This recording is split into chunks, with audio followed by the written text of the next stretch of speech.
Bueno, tendrá que venir y cuando venga para acá tendrá que venir a Mar del Plata. Ah, con toda seguridad, sí, sí, sí. A Mar del Plata, donde tengo también buenas amistades. Me parece muy bien. Bueno, Sí, sí. ya lo esperaremos por acá. Hay más Argentina que Buenos Aires.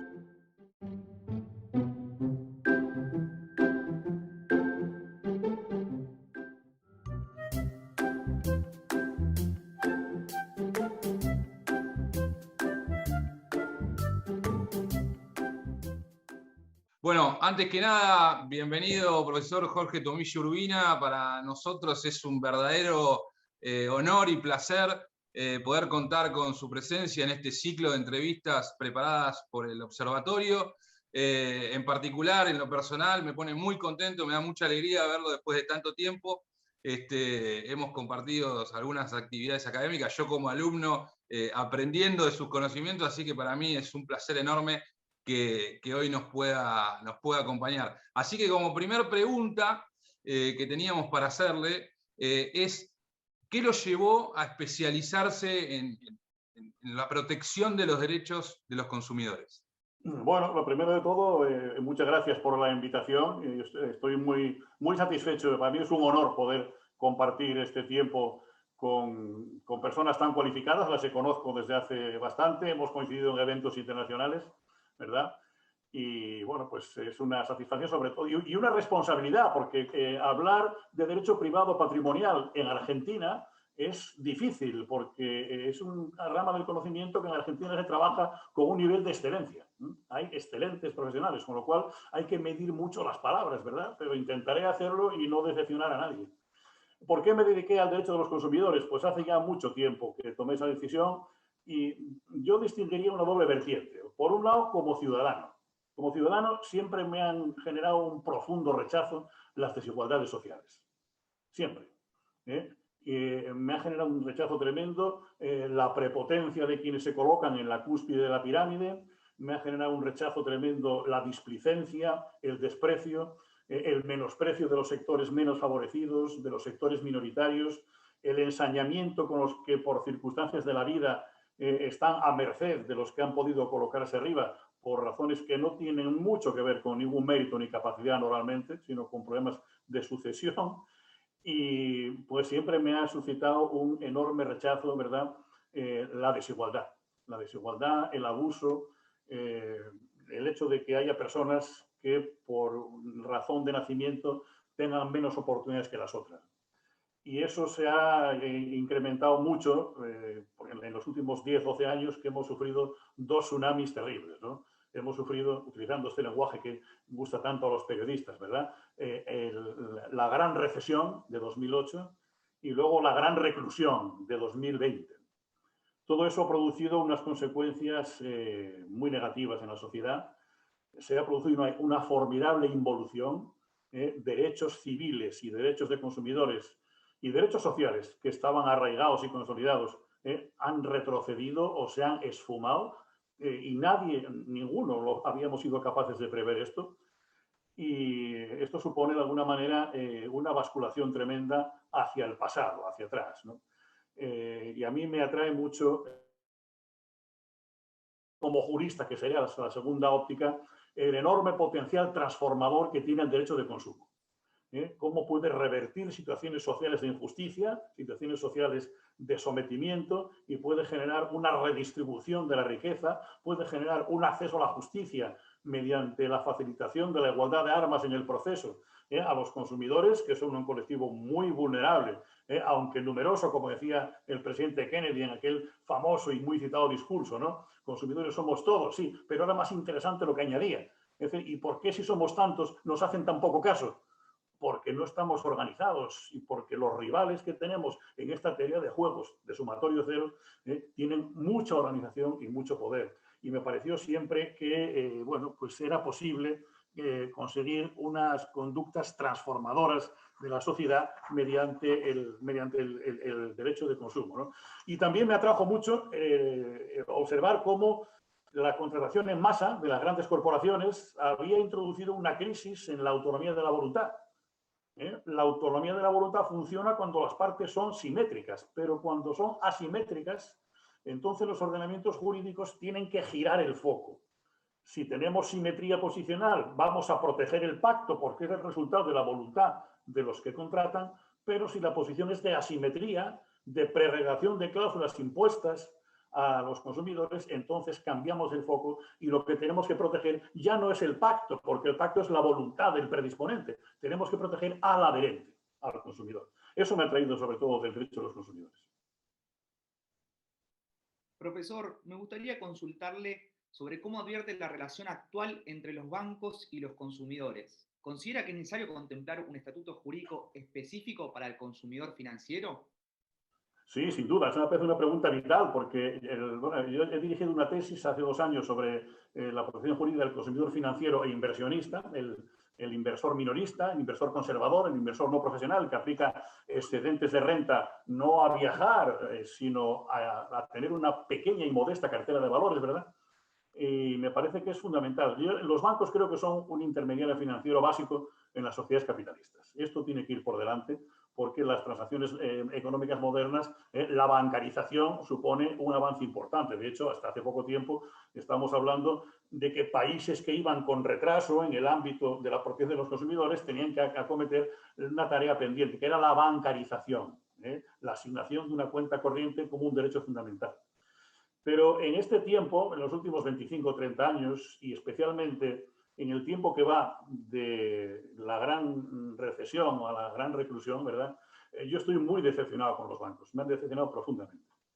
Porque, en primer término, en los últimos 25 años, gracias entre comillas, a la crisis económica, hemos descubierto que las entidades de crédito utilizaban la opacidad, la oscuridad, para engañar muchas veces a los clientes o cuando menos para ocultarles riesgos graves que si no eran percibidos por el cliente bancario podían en circunstancias críticas generar enormes perjuicios. Es decir, que se concedían préstamos hipotecarios, financiaciones al consumo, en el límite de la capacidad de reintegro de las familias, a sabiendas de que cualquier pequeña sacudida podía producir la catástrofe.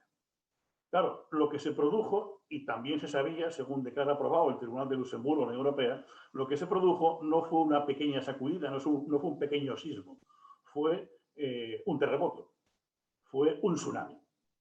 Y eso condenó a muchas familias a, bueno, pues a pasar penalidades e incluso a la marginalidad social. Porque hay un elemento clave que distingue las dificultades económicas de la marginalidad social, que es la conservación o la pérdida de la vivienda habitual de las familias. Y en España, en Europa, en América, muchas familias, demasiadas familias, han perdido su vivienda habitual. En España hablamos del orden de 1 millón de familias, que se dice pronto, ¿verdad? Es una barbaridad. Y a mí me ha producido horror que el ordenamiento jurídico no sea capaz de ofrecer alternativas a una situación de crisis global. Es decir, que las familias que tienen problemas de solvencia no tengan más alternativa, los juristas no les ofrezcamos más alternativa que ser expulsados de sus casas y colocados en la calle con el resto de los muebles que pueden conservar. Esto me parece una aberración y me parece me avergüenza profundamente como jurista y como ciudadano.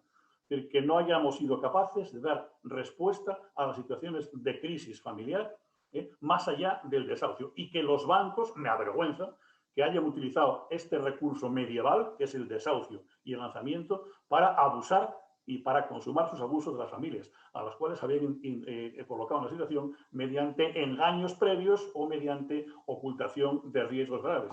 No son palabras mías, son palabras del Tribunal Supremo Español y son palabras del Tribunal de Luxemburgo de la Unión Europea, que ha sido muy proactivo a la hora de sancionar estas cuestiones. Es decir, que han abusado de la preredacción de las cláusulas de adhesión, de la contratación seriada, y después no han tenido ningún escrúpulo a la hora de abusar de medidas drásticas y dramáticas que en el siglo XXI son incomprensibles.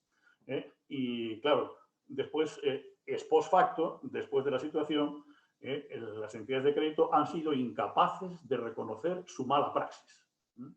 Recurren todas las demandas hasta el final. No negocian nada con los clientes. presentan pleitos a sabiendas de que los van a perder solo con el propósito de demorar su obligación de devolver el dinero que han cobrado indebidamente a su clientela, rompiendo el principio de la buena fe y de la confianza, que es clave en las relaciones jurídicas bancarias. Han roto todos los principios, han roto todos los controles y son incapaces de ofrecer una solución si no es por la vía judicial. Pero claro, judicialmente reclaman el 20% de los damnificados. El resto no lo hacen. ¿Por qué? Unos porque no saben cómo, otros porque no saben cuánto les va a costar, otros porque temen la variabilidad judicial y temen que su situación de crisis empeore con una hipotética condena en costas procesales. Y otros por desinformación. Lo cierto es que las entidades bancarias no han tenido ningún escrúpulo moral ni ético en aprovecharse de la desgracia de millones de familias en todo el mundo. Y eso me genera un problema de conciencia importante y, desde luego, sí que es fundamental que haya mecanismos de protección para los consumidores, porque todavía no hay una vía eficaz para desactivar las cláusulas abusivas que, vulnerando las exigencias de la buena fe, han causado un perjuicio patrimonial a millones de familias y han ocasionado un desequilibrio importante en los derechos y obligaciones de las partes. Han roto el sin alarma, han roto la conmutatividad del contrato oneroso y no han ofrecido ninguna solución y son reacios a cualquier solución.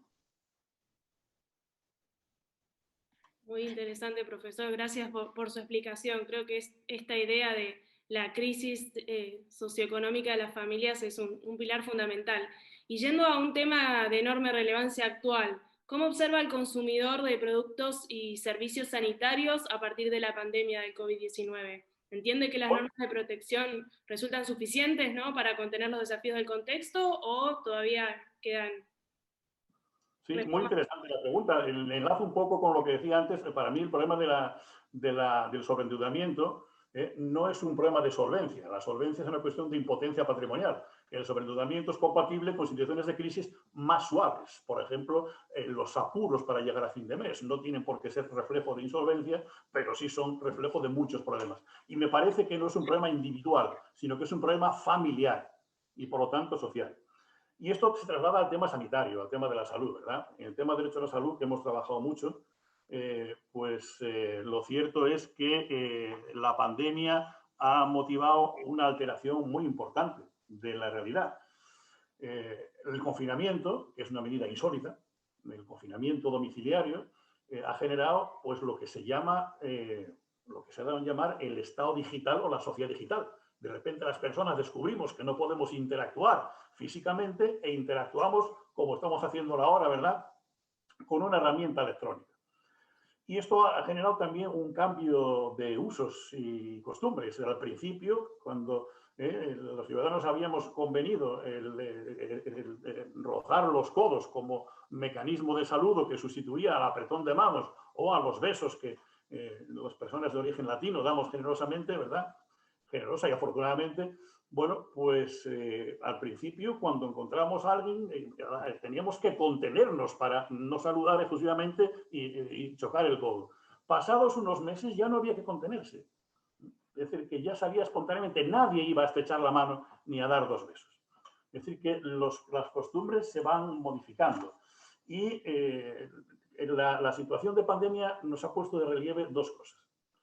Yo creo, primero, el sector público, los poderes públicos han fracasado estrepitosamente en la gestión y en la contención de la pandemia.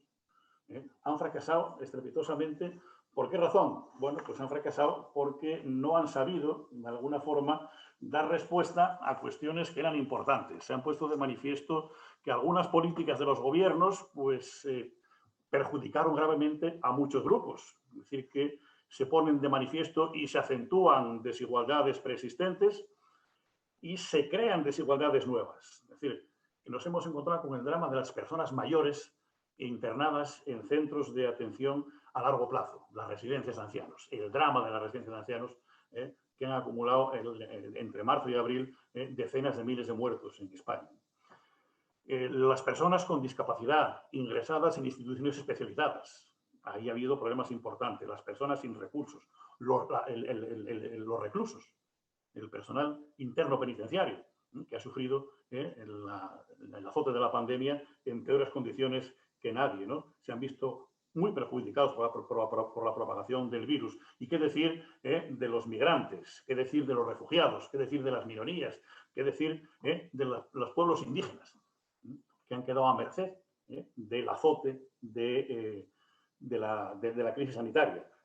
Muchas mujeres se han visto afectadas por la reducción drástica de sus ingresos como consecuencia de tener que compaginar el trabajo a distancia, el teletrabajo, con esa colaboración extraordinaria en el cuidado y atención de los hijos y de las personas mayores dependientes, porque los modelos de tijera dicen que todos queremos compartir responsabilidades, pero que al final el núcleo, el peso duro de esas actividades recae sobre las mujeres. Todavía no hemos sido capaces de generar un modelo más equitativo y más solidario en el ámbito de las sociedades modernas. ¿Qué pasa con los trabajadores? Me comentaba un colega mexicano, ¿no? Es que en la calle me han dicho, oiga, ¿cómo usted? Le preguntamos, señor, ¿cómo está usted aquí si hay confinamiento? No puede salir a la calle. Es que no tengo más alternativa. Es decir, o asumo el riesgo de que quizá me contagie del virus, o asumo la certeza de que con seguridad me voy a morir de hambre junto con mis hijos.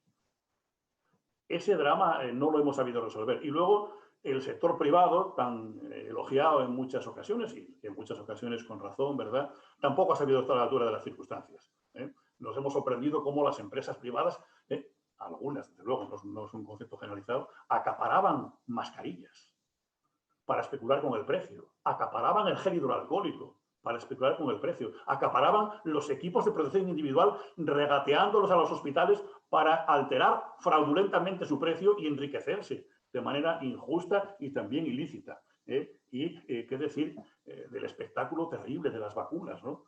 La industria farmacéutica que ha especulado con las vacunas, que las ha orientado al primer mundo, regateándose a los países pobres, incumpliendo masivamente los contratos de suministro de los viales correspondientes, ¿verdad? Incumpliendo cualquier idea de solidaridad. Y los ordenamientos jurídicos, los estados modernos, han sido incapaces de aplicar las técnicas de suspensión de las patentes, las técnicas de liberalización o las técnicas mucho menos agresivas de concesión de licencias obligatorias que están en todos los ordenamientos jurídicos del mundo. Es decir, que yo creo que como sociedad tenemos que reflexionar, hacer una profunda autocrítica y ver cómo ante una situación imprevista, las costuras del traje se han roto por todas partes. Se nos ha derramado la leche cuando la teníamos en el fuego. Y esto es solo con algo que no era previsto. Imaginemos qué ocurre si esto vuelve a pasar, o si vuelven a pasar cosas peores, o si el virus que se disemina por el mundo no es un virus con una tasa de letalidad del 1%, sino que es un virus con una tasa de letalidad del 68%, como el ébola. Habríamos vuelto al estado de naturaleza. Nos habríamos comido unos a otros. Es decir, tenemos unas estructuras sociales enormemente vulnerables y las élites gobernantes, las élites dirigentes, políticas y económicas han quedado al descubierto porque hemos visto cómo la estructura que diseñan es eficaz para cumplir sus propósitos extractivos, para enriquecerse y consolidar sus privilegios, pero no es eficaz para garantizar la vida de las personas, la vida digna de las personas. Ahora, Jorge, usted hablaba de las diferentes consecuencias que trajo la pandemia. A mí me gustaría agregar una más, que es la aceleración de la revolución tecnológica que ya veníamos viviendo hace un tiempo. Usted destacó muy bien que todo este distanciamiento provocó, entre otras cosas, la masificación de contactos como el que estamos teniendo, utilizando las nuevas tecnologías. Pero lo cierto es que la nueva revolución tecnológica ha provocado cambios culturales, sociales y económicos incluso más profundos. Y puntualmente en el ámbito de la economía han surgido nuevos planes de negocios, creando una suerte de nuevas figuras, que bueno, lo que le quiero preguntar es si usted lo ve como sujeto de derechos o no, que es la figura del prosumidor, ¿no? ¿Usted entiende que el prosumidor es un sujeto alcanzado por los beneficios de la protección jurídica de los consumidores o no? ¿En qué extensión o con qué particularidades? Bueno, a mí me parece un tema muy interesante porque efectivamente la irrupción de las nuevas tecnologías ha generado situaciones que eran impensables. Por ejemplo, que suministren bienes de consumo personas que no son profesionales de la actividad económica. Es decir, que consumidores sean proveedores, que es el prosumer, que es un producto típico de la economía digital, de las plataformas de intermediación online. Claro, ¿cuál es el problema? El problema es que el prosumidor, el prosumer, siguiendo esta terminología de origen anglosajón que se ha impuesto, pues tiene una posición complicada. Pero más complicada la tiene el que compra del prosumer, porque los ordenamientos jurídicos dicen que los actos de consumo son aquellos actos verticales entre empresarios o comerciantes y consumidores, relación económica, ajenidad económica, que tienen por objeto bienes o servicios de uso o consumo común, ordinario y generalizado. Claro, si el proveedor no es un empresario, desaparece el acto de consumo y no se aplica el derecho especial de consumo. Se aplica el derecho codificado común, que está pensando en las posiciones simétricas de las partes, que pueden negociar y que pueden obligarse una a otra a ceder y, mediante transacciones honorables, como decía George Ripper, buscar soluciones o espacios de convivencia cómodos para todos. Pero esto sería inicuo, porque el prosumer no es un profesional. Con lo cual, el adquirente del prosumer en los contratos C2C no tiene el estatuto jurídico de consumidor y no lo sabe. Claro, ahí habría que, lógicamente, entrar un poco en lo que se debe hacer y qué medidas se pueden tomar, porque eso es una situación que puede generar problemas. Las compraventas online cada vez son más frecuentes.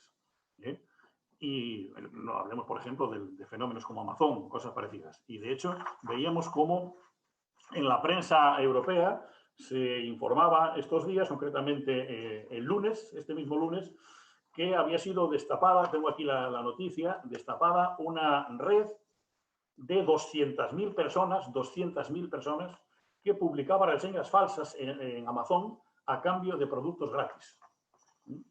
Es una noticia que ha sido muy difundida en Europa y tenía, bueno, era un fraude que tenía un método operativo en función del cual pues había personas que hacían unas valoraciones, unas reseñas de productos, ponían la máxima, 5 estrellas, compraban el producto, ponían 5 estrellas, de forma previamente concertada con Amazon. Y una vez que se consumaba la compraventa, entonces enviaban la información correspondiente a Amazon a través de una plataforma de pago, concretamente era PayPal, no utilizaban la misma, y en Amazon les devolvían el dinero a cambio de las 5 estrellas y les permitían disfrutar del producto gratis. Esto se ha destapado como consecuencia de una filtración de una base de datos en Internet. No es que nadie haya investigado, sino que una filtración, probablemente por imprudencia o, no sé, por alguien altruista, no lo sé, habrá que verlo, algún Assange, bueno, pues se filtra y se descubre esta realidad, ¿no? Y esto nos pone de manifiesto la necesidad de regular esto. Es cierto, en la Unión Europea tenemos un reglamento, que es el reglamento 1150-2019, que tiene por objeto el fomento de la equidad y de la transparencia en las operaciones que hacen los usuarios profesionales a través de servicios de intermediación digital. Se centra en los profesionales, pero a mí me preocupan los no profesionales. El prosumer y el consumidor que adquiere del prosumer, que son los que tienen una posición más débil, porque no son especialistas, no actúan con un propósito de capital, con un cálculo de capital riesgo, ¿no? Actúan con un propósito exclusivamente intuitivo y no tienen defensa ninguna. Claro, es fundamental dar protección jurídica a los usuarios no profesionales en la red. Y las líneas, pues yo las sintetizaría muy brevemente. En primer término, siguiendo un poco estos objetivos de la directiva o ampliándolos, del reglamento, perdón, es decir, hay que asegurar el principio de autenticidad de las reseñas de los clientes. Muchas veces se utilizan como un instrumento competitivo predatorio. Las reseñas falsas, clientes que nunca han consumido un servicio ni accedido a un producto, que emiten opiniones o muy elogiosas o muy denigratorias. No de una forma honesta, sino para causar daño y distorsionar la competencia. O sea, habría que regular un mecanismo que permita garantizar, y los hay, la autenticidad de las reseñas. También sería fundamental que el cliente, que el prosumer y el consumidor puro del prosumer sepan que están sometidos a un algoritmo de búsqueda, un motor de búsqueda, que funciona como un algoritmo que contiene sesgos importantes. que discrimina el precio, que sabe cuánto podemos pagar, qué es lo que nos gusta, hasta dónde podemos llegar y que nos cobra lo que podemos pagar. Si subimos a un avión, podemos observar con toda seguridad que ninguno de los pasajeros, de los 200 pasajeros, ninguno ha pagado lo mismo por el billete. Los algoritmos de búsqueda discriminan y buscan, de alguna manera, nuestros gustos a través de la información que generosamente regalamos a Internet, y saben lo que podemos pagar, y si saben que tenemos más capacidad adquisitiva, porque el IP de nuestro ordenador es de un producto de software y de hardware más caro, entonces saben que podemos pagar más. Y si nos conectamos desde un barrio adinerado, saben que podemos pagar más que si lo hacemos desde un barrio de clase media. Con lo cual, pues esto conviene que lo sepan los ciudadanos. Hay un algoritmo de búsqueda que discrimina. Está latente la polémica de Estados Unidos, veremos a ver cómo termina, de un algoritmo de búsqueda en una página, en una aplicación de compraventa y alquiler de viviendas, y el algoritmo tenía el encargo, la inteligencia artificial tiene estas cosas, ¿verdad? El encargo de buscar personas solventes. Si yo quiero vender una casa, quiero asegurarme de que el comprador es solvente. Y el algoritmo, pues como buen producto de inteligencia artificial, no solo ejecutaba las órdenes que le daban, sino que llegaba a sus propias conclusiones. Y empezó a aplicar el sesgo. Primero busco a las personas más solventes y después integro mi sesgo. Y a continuación excluyo a todas las personas de origen afroamericano y a todas las personas de origen hispano. Porque como eran menos solventes que los americanos blancos convencionales, entonces ya el algoritmo dice, ¿no? Si es afroamericano o es latino, ya no busco, porque estos son de segundo orden. Y lógicamente en este camino, que fue cuando empezó el tema a complicarse de verdad, pues el algoritmo hace otro sesgo y dice, excluyo a las mujeres, porque como las mujeres tienen menos solvencia que los hombres, entonces ya me abstengo de buscar aquí y voy a ocuparme de los mercados blancos, masculinos y autóctonos. Imaginemos lo que es esto en los Estados Unidos de ahora, ¿verdad? Es pues como echar agua fría en la caldera hirviendo. Es una crisis tremenda. Es decir, no sabemos hasta qué punto estos mecanismos de inteligencia artificial pueden generar efectos de distorsión, ¿no? Naturalmente, la personalización de los precios es uno de los efectos también más importantes. También habría que asegurarse de que la plataforma digital ofrece información suficiente para garantizar al consumidor que el oferente, el vendedor, es profesional. Porque si no es profesional, no hay derecho de consumo. Ni hay prestación de garantía, ni hay derecho de desistimiento, ni hay información previa, ni hay acceso al arbitraje de consumo, ni nada parecido. Con lo cual, hay una desprotección que es latente. Y luego, pues también propongo, y lo he hecho por escrito hace relativamente poco, propongo que se establezca, que se regule la responsabilidad del titular de la plataforma por dos conductas básicas. Por ocultación de la información, lo cual genera un deber de diligencia a la hora de saber si el oferente es o no es profesional, y también en los casos, y este sentido que se ha pronunciado el tema de Luxemburgo en alguna ocasión, en los casos en que la plataforma de intermediación no se limite a suministrar la base de la comunicación, la base digital, sino que además de suministrar la base digital, como el caso de Uber, tenga una influencia determinante en el contenido prestacional, porque entonces no solo es proveedor de servicios de sociedad de información, también es proveedor del servicio que se está prestando. Si hay un control y una intervención y una influencia en la prestación del servicio, entonces hay una responsabilidad como prestador, no solo de la plataforma, sino del servicio que se contrata a través de la plataforma. Esto sería clave. Excelente, profesor. Y para ir cerrando, ya que nos quedan pocos minutos, nos gustaría preguntarle cómo fue su experiencia como director de la Cátedra Euroamericana de Protección Jurídica a los Consumidores. Pues fue y está siendo, porque yo sigo siendo director de la Cátedra Euroamericana de Protección Jurídica a los Consumidores, que es una experiencia que me parece gratificante. Una red de 23 universidades de 20 países de Europa y de América, que tienen por objeto trabajar sobre las relaciones jurídicas y la protección de los consumidores, ¿no? La idea originaria era pues, establecer un marco a través del cual los grupos de investigación más avanzados en materia de derechos de consumo, entraran en contacto con otros grupos emergentes en otros países y compartieran experiencias y permitieran el desarrollo del know-how en los grupos emergentes para que a su vez fueran capaces, con el tiempo, de influir en la toma de decisiones de sus respectivos países. Pero ha sido una experiencia, y es una experiencia excelente, porque me ha permitido realizar pues, numerosas actividades y nos ha permitido realizar o conocer a personas muy cualificadas. Por ejemplo, hemos organizado hace 10 años, ¿no? Organizamos en Buenos Aires el tercer Congreso Euroamericano de Protección Jurídica de los Consumidores, que es un convenio que hemos firmado cuando el decano era Attilio Alterini, con la colaboración de Oscar Ameal, y bueno, pues esto me ha permitido, y la verdad es que es una enorme satisfacción, pues poder trabajar y conocer a juristas importantes en Argentina.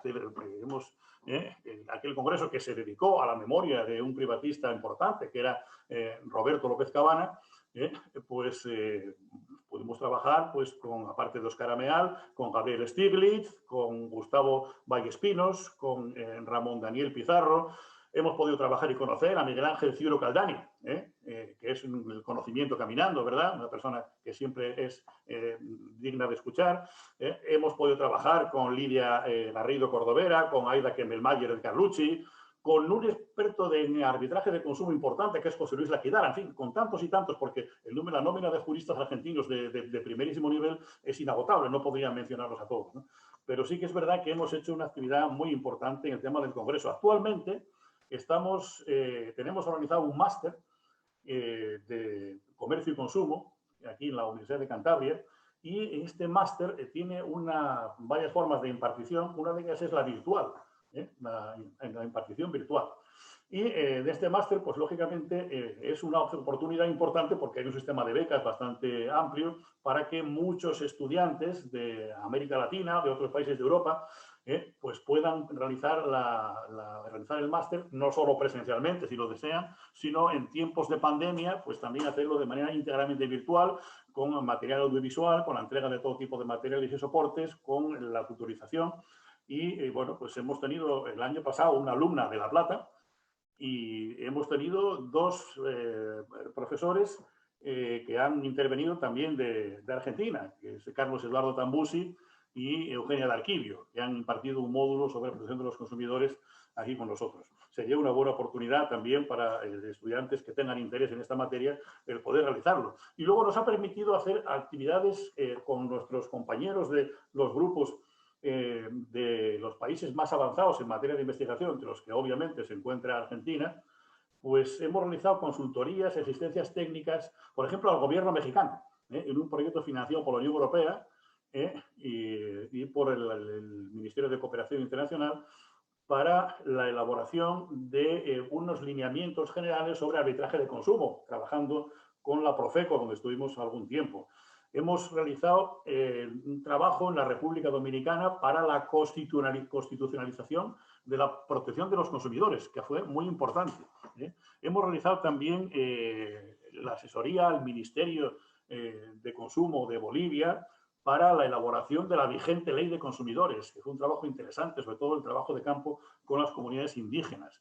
Y en Argentina, pues hemos trabajado en temas de arbitraje de consumo con el Sistema Nacional de Arbitraje de Consumo, concretamente cuando era su responsable, su director, el señor Laquidara, José Luis Laquidara, ¿no?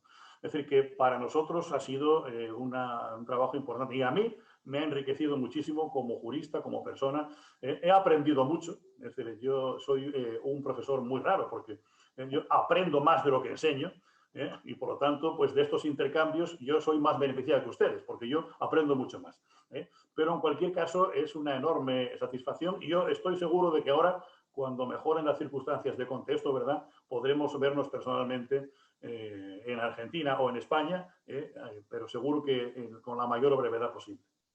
Bueno, clarísimo, profesor. Muchísimas gracias por su tiempo, su experiencia y compartir con nosotros su profundo conocimiento. Para nosotros es un honor tenerlo en este ciclo de entrevistas y bueno, ojalá que tengamos nuevas posibilidades de trabajar juntos y nos encontremos físicamente acá o allá en España. Te agradecemos. Seguro que sí. El honor ha sido mío, es mío, siempre lo será. Yo estoy siempre a su disposición y estoy seguro de que tendremos ocasiones de colaborar. Si es así digitalmente está bien, pero yo prefiero que sea personalmente, ¿verdad? Muchas gracias. Muchísimas Muy gracias. bien, muchas gracias. Y a seguir continuando con el trabajo, lo hacéis muy bien. Ahí vamos. Gracias. Hasta pronto. Ha sido un placer. Chao, hasta Estupendo. pronto.